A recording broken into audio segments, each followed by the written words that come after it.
एक बार देख लेना अगर तुम में से भी किसी और को भी डाउट हो, है ना।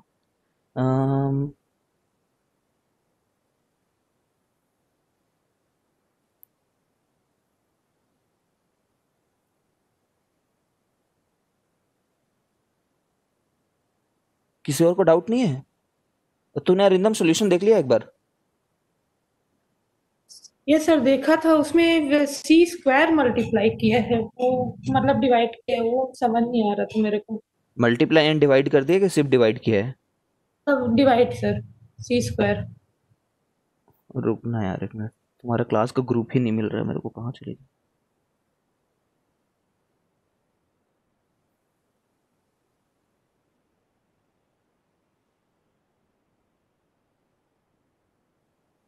हम्म, एक मिनट। हाँ सॉरी यार, फिर से एक फाइनल बार बोल। कौन से पार्ट का? पार्ट बी का? सब्जेक्टिव का बी का? Part B. हाँ पार्ट बी का कौन सा? सर वही बी का, बी 1 का बी मतलब, अच्छा बी बी वन का वन बी, का। Okay okay okay. हाँ हाँ हाँ। देखिए पूछा है कि how many photons are there in each cubic metre near the earth surface at any instant, है ना। Yes sir.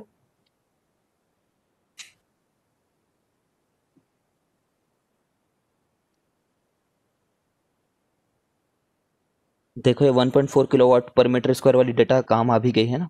ये अपना सोलर कांस्टेंट जो होता है, मोनोक्रोमैटिक वेवलेंथ मानने के लिए बोला है, मतलब एक ही वेवलेंथ एग्जिस्ट कर रही है। दो, no light is absorb between the sun and the earth, ये तो रीजनेबल अप्रोक्सीमेशन है। ऐसे अप्रोक्सीमेशन तो लोगे, ऑल्दो कुछ एब्सॉर्ब हो जाते हैं। Sun and the earth is this much. How many photons are there in each cubic metre. ठीक है, तो वैसे ही रहेगा ये कि यहाँ पे कितना पावर रिसीव हो रहा है एक मीटर स्क्वायर में। अच्छा। हम्म हम्म, तो P/4 पाई R स्क्वायर, इतना पावर रिसीव हो रहा होगा। P रिसीव्ड, है ना। उसकी वैल्यू तो इसने खुद बता रखी है यार, 1.4, है ना। ठीक है, ये जो वैल्यू है P रिसीव्ड, इसकी वैल्यू इसने दे रखी है।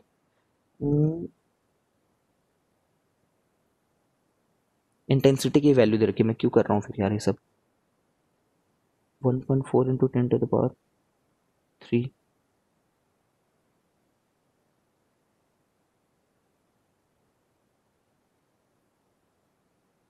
IA/H न्यू जो होता है वो N होता है ना। तो I दे रखा है वहां पे एरिया हम लोग को पता है, H पता है। फ्रीक्वेंसी, फ्रीक्वेंसी अपन को देखना है, निकालना है। लैम्डा तो दे ही रखा है। लैम्डा। हम्म, तो क्या हुआ बताना रिदम। सर इसका आंसर देखा ना तो यहाँ से मतलब ये लैम्डा अपॉन सी आएगा ना, मतलब वो फ्रीक्वेंसी को हटाएंगे तो। हाँ इसके जगह पे HC/λ लिख सकते हैं। ये सर सर लेकिन वो सी स्क्वायर वहां था और मेरा आंसर नहीं आ रहा था।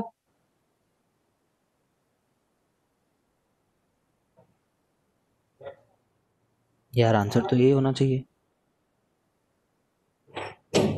सर ये तो पर मीटर स्क्वायर हुआ ना, इसको फिर वॉल्यूम में बोला है तो उसका एक लेंथ और मल्टीप्लाई करना पड़ेगा, इसलिए सी बोला है शायद। Length per unit time. Cubic metre बोल रखा है, okay. Yes sir, cubic metre.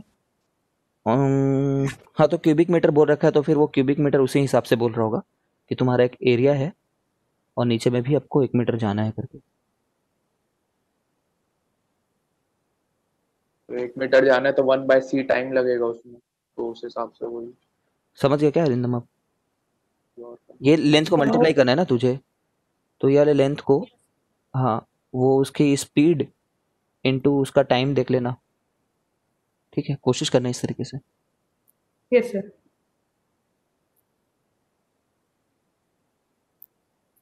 Energy density जो रहता है इस तरीके से भी सोच सकता है, क्योंकि ये इसमें अपना वॉल्यूम का कॉन्सेप्ट आता है। तो एनर्जी डेंसिटी क्या होता है? Energy upon time, energy upon volume होता है। ठीक है, या फिर ऐसे देखें तो I इक्वल टू यूसी था। ठीक है, तो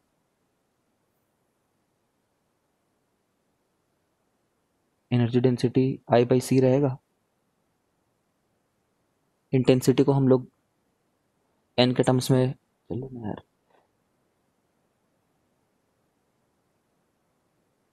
एक ही बात है ना, एक ही चीज तो कर रहे हैं यार। ठीक है, इस वाले फॉर्मूले से यूज करके निकाल लेना यार। क्यूबिक मीटर बोला है तो एक एक्स्ट्रा डायमेंशन आगे उसके चलते वो आ रहा है। ठीक है, ओके सर। सर और इसी में C2 सब्जेक्टिव का C2।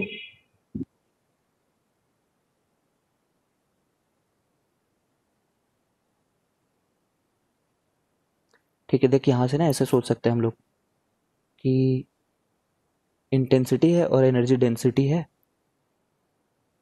तो आई बाई सी रख लेना। ये एनर्जी डेंसिटी है, मतलब टोटल लोगों की एनर्जी वहाँ पे जितने भी लोग हैं अपॉन उनका वॉल्यूम। तो उनका वॉल्यूम तो 1 मीटर क्यूब दे रखा है इसने, बट उतने लोग की एनर्जी कितनी होगी उस वॉल्यूम में, 1 मीटर क्यूब में कितने लोग होंगे। तो n लोग हैं मान ले 1 मीटर क्यूब में। ठीक है, तो हर एक की एच न्यू उनकी वो रहेगी। ठीक है, ये n पर सेकंड होता है, तो पर सेकंड इतने वहां पे मौजूद हो रहे होंगे। चल यार देख लेना यार, तू कर लेगा इतने को। मेरे हिसाब से तो वही नहीं समझ पा रहा था कि एक डायमेंशन एक्स्ट्रा है लेंथ का। ठीक, क्या बोल रहा था और?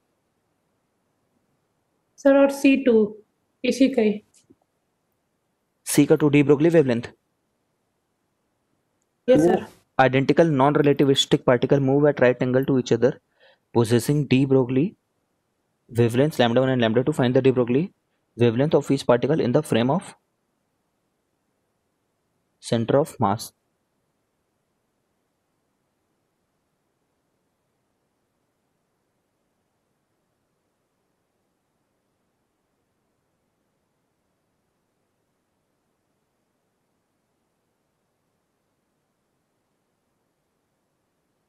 एक मिनट,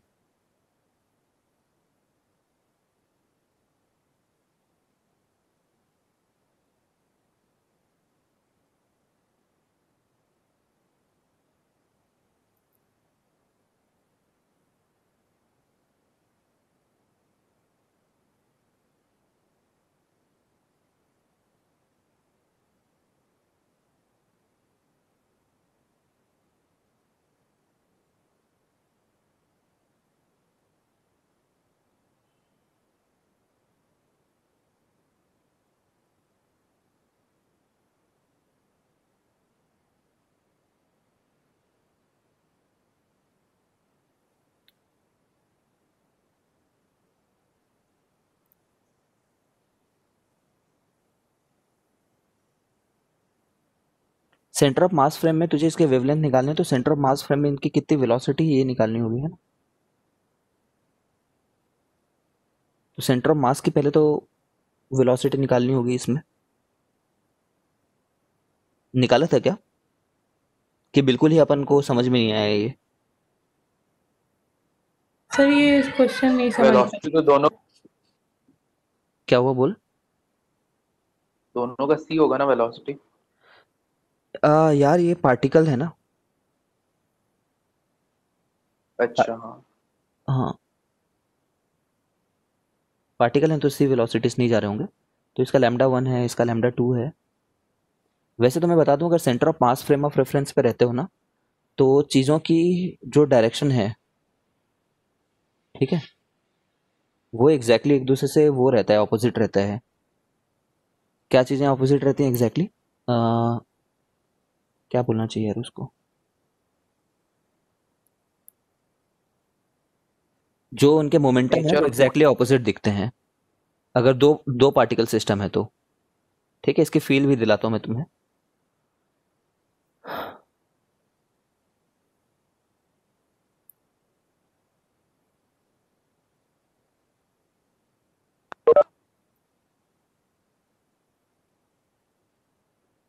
कैसे फील दिलाऊं, रुकना सोचता है एक मिनट।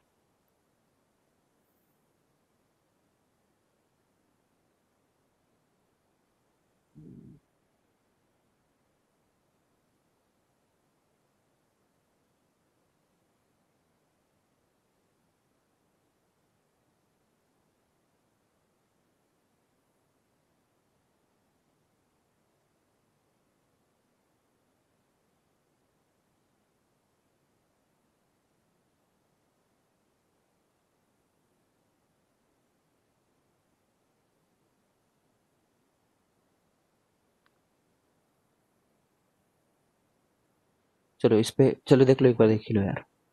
जैसे अगर हम लोग दो पार्टिकल हैं, वो मूव कर रहे हैं। हर्ष अपना वो सॉर्ट आउट हो गया है क्या, जो फी का इशू था?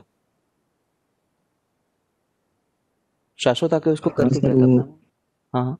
बात किया ना मैंने अनुराग सर से। हाँ हाँ, बात हो गई ना अनुराग सर से? हाँ वो हो गई है सर बात, वो टैली करके बताएंगे बोले थे, उस टाइम वो टैली नहीं किए थे। टैली करके क्या बताना था? मेरे पास तो था डेटा, बता। मतलब 15 था, वो 20 बोल रहे थे। रिमेनिंग वाले पार्ट ना? हाँ। हाँ हाँ, रिमेनिंग वाला पार्ट तेरा 15 था।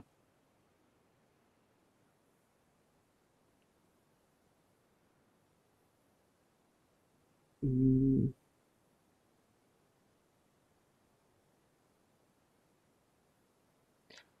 क्या हो रहा है अभी? चलो कोई भी दो मास ले लेते हैं, किधर भी जा रहे हैं लोग। कुछ M1 है जो U1 से जा रहा है, M2 है जो U2 से जा रहा है। देखते रहना, ये थोड़ा इंपॉर्टेंट कंसेप्ट है, थ्योरेटिकल क्वेश्चन में काम आते हैं।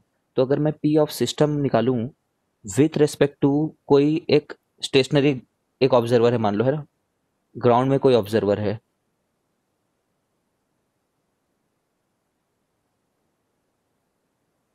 ठीक है। तो ग्राउंड ऑब्जर्वर के लिए P ऑफ सिस्टम कितना रहेगा? M1 U1 plus M2 U2, ये रहेगा P of system.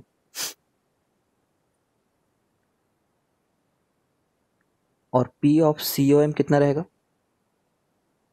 Centre of मास का जो मोमेंटम है, ठीक है। डिफरेंस समझ रहे हो ना दोनों में? तो इसमें हम लोग क्या बोलते हैं कि सेंटर ऑफ मास का मास कितना है और सेंटर ऑफ मास मूव किस स्पीड से कर रहा है। समझ रहे हो? देख, सेंटर ऑफ मास को कोई पार्टिकल माने तो कितने मास का होगा? M1 प्लस M2 का। और वो मूव भी किसी स्पीड से कर रहा होगा, जिसमें U की क्या वैल्यू निकालोगे?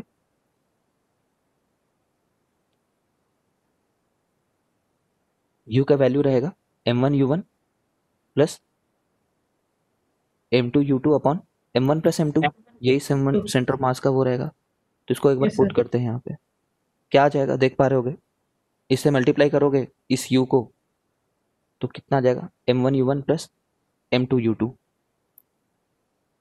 ठीक है, मतलब सेंटर ऑफ मास का जो मोमेंटम है वो सिस्टम के मोमेंटम के बराबर आ जाता है, ठीक है। इसलिए तो सरल हुआ ना सेंटर ऑफ मास से एनालाइज करना, क्योंकि उस एक पार्टिकल का मोमेंटम निकालने से देखो तुम्हें पूरे सिस्टम के इंडिविजुअल पार्टिकल का मोमेंटम पता चल जा रहा है, ठीक है। यहाँ पे P ऑफ CM है, विथ रेस्पेक्ट टू CM नहीं निकाले हैं, सेंटर ऑफ मास का ही मोमेंटम निकाल दिए हैं, ठीक है। अब इसी लॉजिक से, ठीक है, इसी लॉजिक को एक्सटेंड करते हुए अगर हम लोग P of COM with respect to COM निकाल दें, ठीक है, तो कितना आना चाहिए? P of system with respect to COM आना चाहिए, ये वाले लॉजिक से, क्योंकि P ऑफ COM हमेशा P ऑफ सिस्टम के बराबर निकल करके आ रहा है ना। यहाँ पे P of COM with respect to ground देखे थे, ठीक है। अब विथ रेस्पेक्ट टू ग्राउंड जो देखे थे, समझो यहाँ पे जब विथ रेस्पेक्ट टू ग्राउंड देखे तो यहाँ पे कैलकुलेशन में U with respect to ground, U1 with respect to ground था, U2 with respect to ground था, U with respect to ground था। अगर ये हर एक क्वांटिटी को अपन विथ रेस्पेक्ट टू ग्राउंड ना देख करके इन क्वांटिटी को बोल देते कि इसको हमने विथ रेस्पेक्ट टू COM निकाला है, तो यहाँ पे बस विथ रेस्पेक्ट टू COM निकाल देते, फिर ये विथ रेस्पेक्ट टू COM होता है, with respect to COM, with respect to COM। I hope you are getting it, ठीक है। तो ये बात हमारे लिए अब एग्जिस्ट करने लगी है, ठीक है ना। अब इसमें इस क्वांटिटी को देखो, momentum of COM with respect to COM, तो क्या होगा? उसका मास कितना है विथ रेस्पेक्ट टू COM, और विथ रेस्पेक्ट टू COM वो किस स्पीड से जा रहा है। तो किस स्पीड से जा रहा है बताओ तुम? सेंटर ऑफ मास में खड़े हो जाओ तो सेंटर ऑफ मास किस स्पीड से जा रहा होगा?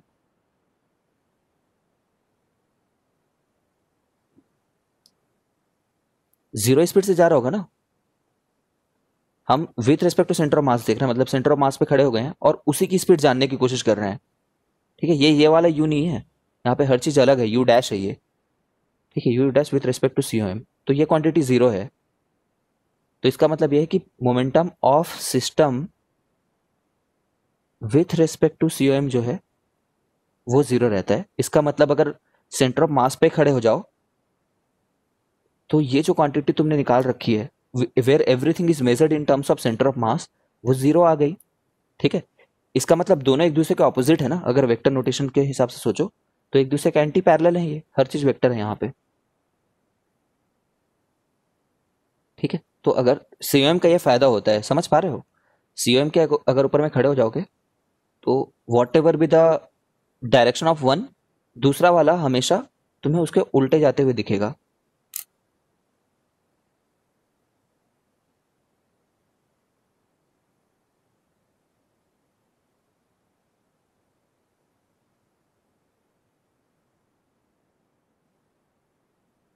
कुछ डाउट है तो पूछो पहले, तो इतने में।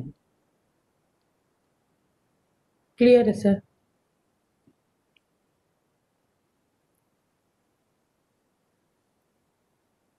ठीक है, अब इस पे आते हैं, एक बार बना करके देखते हैं।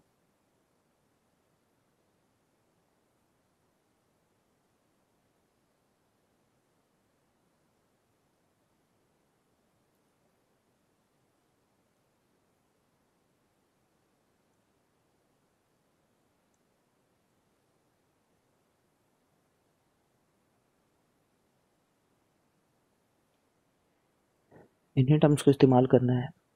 कुछ m1 मान लेते हैं जिसका कुछ लैम्डा 1 है, m2 मान लेते हैं जिनका कुछ लैम्डा 2 है। तो पूरा प्रोसेस से जाते हैं एक बार। Find the de Broglie wavelength of each particle in the centre of mass frame. देखो दोनों का मोमेंटम सेम रहेगा सेंटर ऑफ मास के फ्रेम में। ठीक है, आइडेंटिकल पार्टिकल्स बोल रखा है इसने, है ना, मास तो सेम मानना होगा, इसलिए दोनों का एक ही लैम्डा निकल करके अगर रियलाइज कर रहे हो ना, क्योंकि दोनों एक दूसरे के ऑपोजिट रहेंगे तो मैग्नीट्यूड तो सेम रहेगा। लैम्डा तो वैसे भी एक पॉजिटिव क्वांटिटी है, तो इनका जो मोमेंटम है वो है h बाई लैम्डा 1, इसका है h बाई लैम्डा 2। तो मोमेंटम ऑफ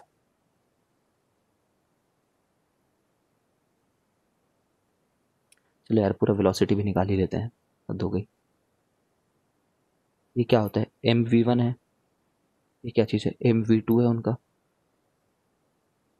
ठीक है, तो वेलोसिटी ऑफ COM, वैसे मोमेंटम ऑफ COM क्या होता, अभी हमने निकाला था मोमेंटम ऑफ COM जो है मोमेंटम ऑफ सिस्टम है, मतलब सीधे सीधे बात P1 प्लस P2 है। ठीक है, यहीं से देख सकते हो या फिर यहाँ से भी देख सकते हो कि मोमेंट वेलोसिटी ऑफ COM जो होगा वो mv1 plus mv2 upon m plus m होगा, मतलब v1 प्लस v2 बाई 2 होगा।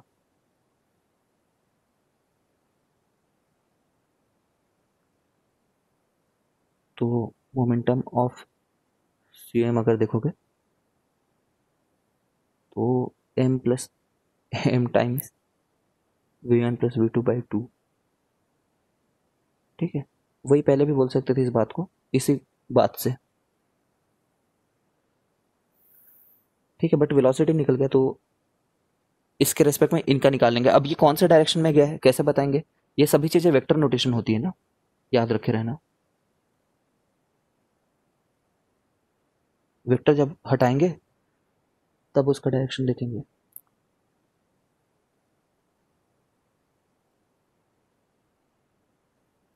वेलोसिटी एकदम प्रोसेस से चले जाते हैं, चलो। Velocity of one with respect to COM, मतलब v1 COM, CM मतलब COM समझ लो। ठीक है, कैसे निकलेगा ये, v1 माइनस VCOM।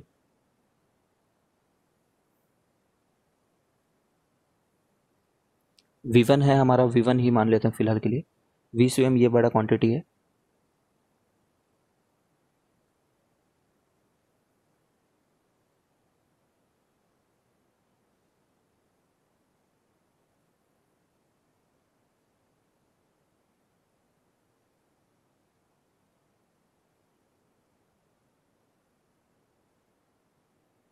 ये किसी और का भी डाउट था क्या?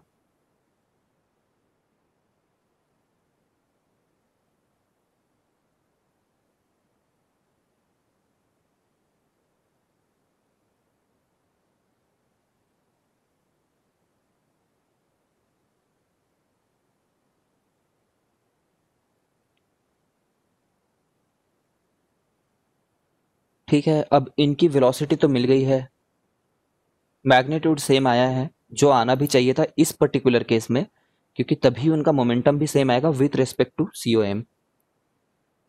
तो P of 1 with respect to COM क्या होगा, उसका मास इंटू उसका velocity with respect to COM, जो इतना आया है हमारे लिए। ठीक है, बड़े कैलकुलेशन नहीं है, वही चीज़ को हम इलाबरेट करके बस लिख रहे हैं, तुम खुद ट्राई कर सकते हो। तो अगर हमें फिर डिब्रोगली वेवलेंथ निकालना है तो बोलेंगे कि वो H/P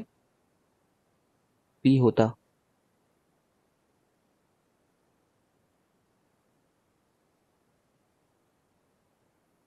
ठीक है, वेक्टर नोटेशन है ये। अब भाई नीचे वेक्टर नहीं जाता है, मैं मान रहा हूँ, तो तुम इसलिए जब नीचे भेजते हैं तब उसका मैग्नीट्यूड गया, मान लो कितना होता है ये, H है नीचे, M है, 2 ऊपर आ गया है, V1 बार माइनस V2 बार है यहाँ पे, तो इसका क्या होगा ये। ठीक है, इस M को भेज करके उसको P मान लेते हैं ना, M को अंदर भेज करके V1 बार माइनस V2 बार, क्योंकि इसकी वैल्यू हमें लैम्डा के टर्म्स में स्ट्रेट अवे पता है, तो M कंज्यूम हो गया, 2 ऊपर चले गया, और H/λ1 कैसे देखेंगे, इसका मैग्नीट्यूड परपेंडिकुलर है ना, तो इतना का स्क्वायर प्लस इतना का स्क्वायर का रूट। ठीक है क्या अरिंदम, इससे आ रहा है ना फिर। Yes sir. ये टफ ऐसा मत सोचना कि इतना बड़ा कर दिया तो टफ है, इसको तुम, ये मैं थोड़ी थ्योरी बता रहा था कि अपन एकदम बेसिक तरीके से कैसे जाए तो कैसे होगा। अब अपन lambda 1 square plus lambda 2 square,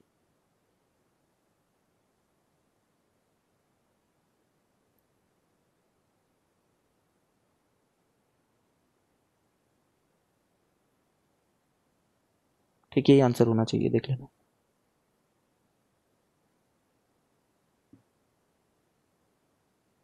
dimensionally तो करेक्ट है। और अरिंदम कोई डाउट। Yes sir. सर और ऑब्जेक्टिव का C4। एक बार पूछते हैं, और बाकी लोग का क्या हुआ, क्या हुआ सृष्टि, सौमेन, हर्षिता, तुम्हें कोई डाउट नहीं है।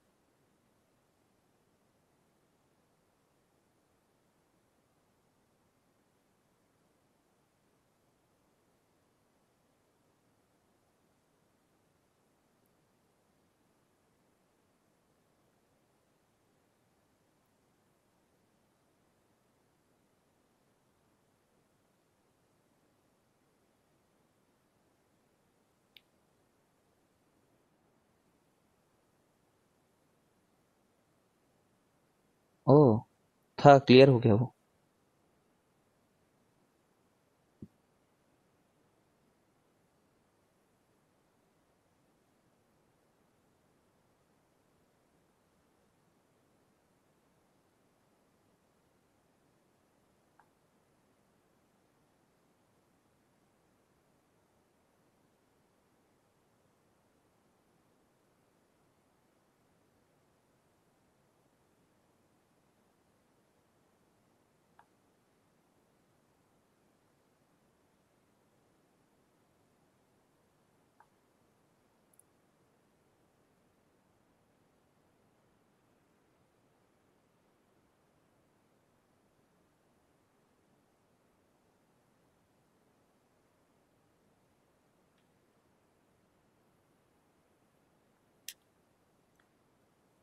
वाह, हर्षिता का आया प्राइवेटली, चलो।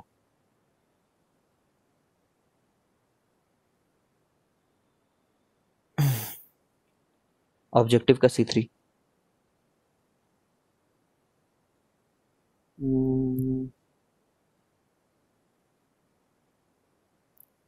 फिर तुम्हारे क्लास का ग्रुप गायब हो गया मेरे से, तो पुराने क्लासेस के ग्रुप, तुम्हारे क्लास के ग्रुप, किसका नाम क्लास से शुरू होता है।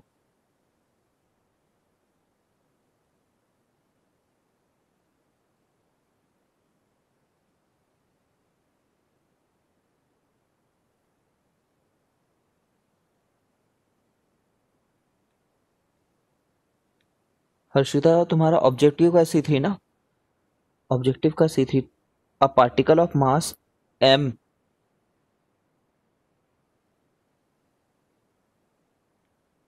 यही वाला हर्षिता?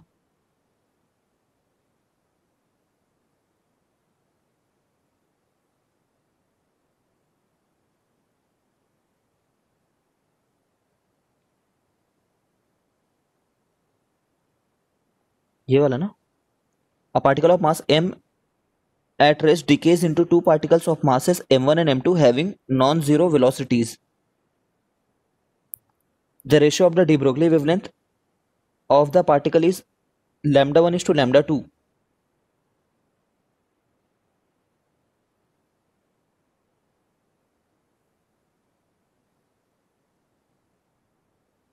तो सेम रहेगा ना?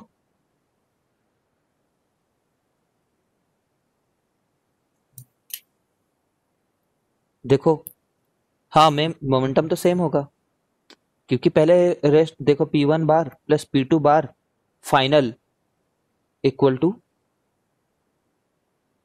दोनों का इनिशियल वैल्यू का सम, वो जीरो हो गया है। तो दोनों का मोमेंटम तो सेम है मैग्नीट्यूड वाइज। और जब तुम डी ब्रोगली वेवलेंथ निकालोगे h बाई पी करके, ठीक है, तो सेम रहेगा दोनों का मैग्नीट्यूड, तो डालते हैं नीचे में मोमेंटम का।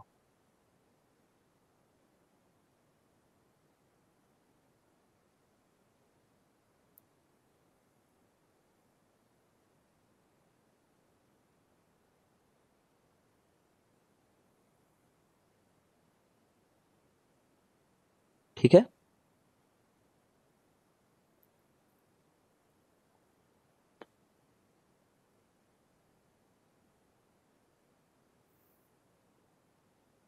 अरिंदम तेरा कौन सा था और मैं भूल गया यार।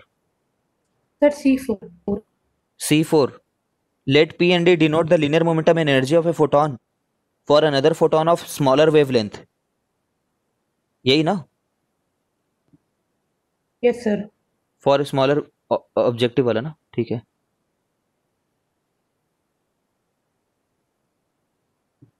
क्या वो भी सही है? क्या लिखा है? दोनों डिक्रीज ही करेंगे। अरे for another photon of smaller wavelength, wavelength कम हो गई है इन द सेम मीडियम ना, इन द सेम मीडियम बोलना बहुत जरूरी है, ठीक है। ये कम हो गया है तो क्योंकि सेम मीडियम में स्पीड नहीं बदलती है ना, तो सी कांस्टेंट रहता है सेम मीडियम में, तो पक्का इसकी फ्रीक्वेंसी बढ़ गई होगी। अगर फ्रीक्वेंसी बढ़ गई होगी तो एनर्जी बढ़ गया होगा दूसरे वाले का, और लैम्डा अगर कम हो गया है तो मोमेंटम जो है वो बढ़ ही गया होगा। अगर ये कम हुआ है तो ये तो बढ़ गया होगा, तो पी भी बढ़ जाएगा, ठीक है। वैसे भी एनर्जी जैसे ही बोल दिया तो इक्वल टू पीसी होता है ना इन सब के लिए, फोटोन वगैरह के लिए, तो ये तो डायरेक्ट रिलेशन है। तो अगर एक जैसा भी फॉलो करेगा दूसरा वैसे ही फॉलो करेगा। समझ गया क्या? आंसर क्या दिया है? यस सर, वही दिए है। वही समझ नहीं आ रहा था इंक्रीज दोनों क्यों कर रहा है, क्योंकि मतलब E बाई पी है तो होगा ना। वो पुराने क्वेश्चन में E बाई पी देखा था मैं, तो वो P इनवर्स रिलेशन से वो हो रहा, तो वो समझ नहीं आता मेरे को। अच्छा, ऐसा बोल रहा है क्या ई बाई पी सी होता है करके, इसलिए बोल रहे तू? Yes sir. तो इससे तेरे को ये कैसे पता चल गया ये कांस्टेंट रहेगा? अगर तो अगर ये बढ़ेगा तो ये भी बढ़ेगा, तभी ना कांस्टेंट रहेगा। अगर ये बढ़ेगा और ये कम हो गया तब तो गड़बड़ हो गई ना। ऐसे में इनवर्स रिलेशन थोड़ी होता है, ऐसे में इनवर्स रिलेशन होता है। ये इनवर्स रिलेशन है, जब प्रोडक्ट रहता है ना तब इनवर्स रिलेशन है। अगर कुछ दो का प्रोडक्ट अगर कांस्टेंट हो गया है। Okay sir. ठीक है, पीवी इक्वल टू एनआरटी याद कर। अब पीवी इक्वल टू एनआरटी में अगर टी कांस्टेंट हो गया तो ये कांस्टेंट हो गया, पी बढ़ेगा तो वी को कम होना पड़ेगा। अब ये इनवर्स रिलेशन है, ठीक है। Okay sir. ठीक है, बनाओ बनाओ। इस चैप्टर में ना थोड़ी सी फील एक बार आनी चाहिए, उसके बाद बहुत इजी लगेगा ये चैप्टर। और एक बात हमेशा याद रखना, 5 क्वेश्चन अगर तुम बना लोगे ना, मतलब कुछ एक सर्टेन नंबर ऑफ क्वेश्चन, तो तुम डेफिनेटली तुम्हारी फ्लो आ जाएगी। समझो मैं साल साल बाद बना रहा हूँ, एक भी क्वेश्चन नहीं ट्राई किया है मैंने, तो मेरे से फास्ट तो तुम बना ही सकते हो इजिली। हैव दैट कॉन्फिडेंस कि तुम सीख जाओगे बेटर उसको, ठीक है। सर्टेनली प्रैक्टिस करके जाओगे, बहुत उसका फर्क पड़ता है। 4-5 क्वेश्चन मैं बना लूंगा, फिर से बराबर हो जाएंगे अपन स्पीड में। But those who are practising more have better speed at that chapter. तो फिर से एक बार पढ़ते हैं इस चैप्टर को, de Broglie wavelength of the matter wave को।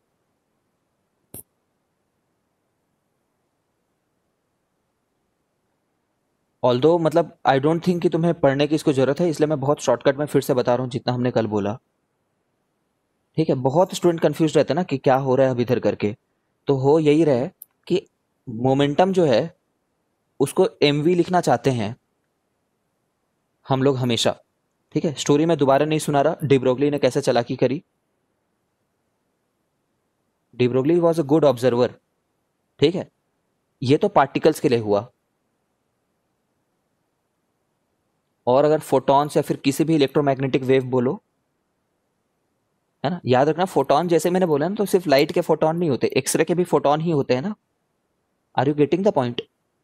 जितने भी इलेक्ट्रोमैग्नेटिक वेव हैं सबके क्वांटा जो है फोटॉन्स ही हैं। लाइट फोटॉन्स अलग हैं, एक्सरे फोटॉन्स अलग हैं, लेकिन नाम उनका फोटॉन ही है। अब यहाँ पे मेरे को मोमेंटम लिखना हो तो मैं क्या करूंगा, E/c लिखूंगा। ठीक है, और मेरे को यहाँ पे लैम्डा लिखना होगा तो क्या लिखूंगा, H/p लिखूंगा। यहाँ पे लैम्डा लिखना होगा तो मैं क्या लिखूंगा, H/p लिखूंगा। ठीक है, यहाँ पे p को क्या डालूंगा, mv डालूंगा। यहाँ पे p को क्या डालूंगा, E/c डालूंगा। ठीक है, E = h न्यू यहाँ पे तो लिख दिया मैंने। यहाँ पे लिख सकता हूँ क्या ऐसा? यहाँ पे नहीं लिख सकता। ठीक है, यहाँ पे इसको hc/λ भी लिख सकते हैं। ठीक है, यहाँ पे चलेगा ये, करेक्ट करेक्ट करेक्ट। यहाँ पे ये चीज नहीं चलेगी, स्ट्राइक ऑफ। समझ रहे हो ना, hc/λ यहाँ नहीं चलेगा क्योंकि ये पार्टिकल है भाई। यहाँ पे एनर्जी क्या होती है, ½ mv²। ठीक है,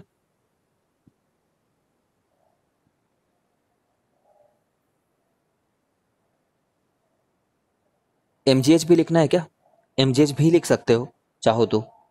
समझ रहे हो, ये लो लिख दिए। बट ऐसे चैप्टर में तुम्हें ऐसे टाइप से क्वेश्चन नहीं दिया जाएगा कि उसका mgh वेरी कर रहा है। ठीक है, यहाँ पे ये वाला ई बोला गया, यहाँ पे तुम लिख सकते हो +mgh, डरो मत उस चीज से। ओके, अब इस पे आते हैं एक बार। E = जो mc² होता है उसको यहाँ पे लिख सकते हैं क्या, परफेक्टली लिख सकते हैं। समझ रहे हो, परफेक्टली। यहाँ पे E = mc² लिख सकते हैं क्या, नहीं लिख सकते क्योंकि मास नहीं है ना। मास नहीं है तो इक्वेशन नहीं लिख सकते। ठीक है, ये एनर्जी और ये एनर्जी में कोई फर्क है क्या, ये दोनों किस टाइप की एनर्जीज हैं? फर्क है, समझ रहे हो ना। फर्क क्या है, फर्क ये है कि ये रेस्ट मास एनर्जी है। ठीक है, एक बार m0 लिख देता हूं ताकि तुम बेटर समझो। m0 मतलब रेस्ट मास उसकी, जब वो बिल्कुल ट्रैवल नहीं कर रहा था तब उसकी कितनी एनर्जी थी। ये तो रहेगी ही, चाहे वो रेस्ट में क्यों ना रहे। समझ रहे हो, अगर तुम्हारा मास 50 kg है ना, 50 kg इंटू c² तुम्हारे पास एनर्जी है अभी भी। ठीक है, दिस इज सम एनर्जी जिसको इधर के किसी कैलकुलेशन में नहीं लाना है। समझ रहे हो, ये over and above this energy है। समझ रहे हो, किसी पार्टिकल जो मूव कर रहा है उसके पास कौन सी दो एनर्जी हैं, जो पार्टिकल मूव कर रहा है उसके पास mc² एनर्जी है, उसके एडिशन में ½ mv² एनर्जी है। समझ रहे हो क्या, उसके एडिशन में mgh एनर्जी है। ठीक है, तो a particle which is moving towards some height it is having m0 c² ½ mv² plus mgh energy. तो this will not come into your equation because ये चीज का कैलकुलेशन में कोई काम नहीं है। ठीक है, याद रखना किसी पार्टिकल का लैम्डा जो है ना वो तभी डिफाइंड होता है, डिफाइंड ओनली फॉर v0 = 0। समझ रहे हो, डेफिनेशन ही नहीं है कोई। ये मत बोल देना कि सर जो कि पार्टिकल जब 0 स्पीड पे है तो उसका तो इन्फिनाइट लैम्डा हो गया है। ठीक है, तो हमें दिखना चाहिए करके, ऐसे डाउट आते हैं ना। देखो हम लोग क्या करते हैं, जैसे मैं तुम जब 10 किलोमीटर पर, तुम जब 10 मीटर पर सेकंड से रन करोगे, मान लो ह्यूमन है ना, ह्यूमन ऑफ 100 kg, अगर वो 10 मीटर पर सेकंड से दौड़ रहे हैं तो इसका अगर मैं लैम्डा निकालूं तो क्या निकालूंगा, m इंटू v, और h कितना होता है, 10⁻⁻34 होता है वैल्यू में, है ना। कितना होता है, 6.67, याद नहीं आ रहा यार, 6.67 6.626। अच्छा 6.626 इंटू 10⁻34 और यहाँ पे 10⁻³ रखा हुआ है ना। Now this is a very low quantity हम लोग बोलते हैं। ठीक है, this is a very low quantity बोलते हैं। अब लोग बोलते हैं सर लो क्वांटिटी थी ना, कोई बात नहीं, नीचे को जीरो बना दो, तब ये बहुत बड़ी क्वांटिटी दिखने लगेगा। ठीक है, ऐसा नहीं करना, that is not defined for that. ठीक है, अब कुछ लोग बोलते हैं सर अगर हम बहुत स्लो कर दें उसकी स्पीड को, जीरो के एकदम करीब कर दें ताकि हम वेलोसिटी उसकी 0.0000000, तब तो ये इसको कैंसल आउट कर देगा ना। तो तुम्हें इतना बाल की खाल नहीं निकालनी है। ठीक है, उधर मत सोचना कभी, otherwise this is the method to do that. This is not defined for very less velocities, non-moving velocities. मैं अपने वर्ड्स वापस लेता हूँ, this is not defined for v equal to 0। ठीक है, बट बहुत कम वेलोसिटीज की तरफ तुम मत सोचना, तुम्हारा टाइम किल होगा अभी जितने नॉलेज हमें हो उसके हिसाब से। ठीक है, don't think it for very less velocities, otherwise you will get confused. Reconnect होते हैं।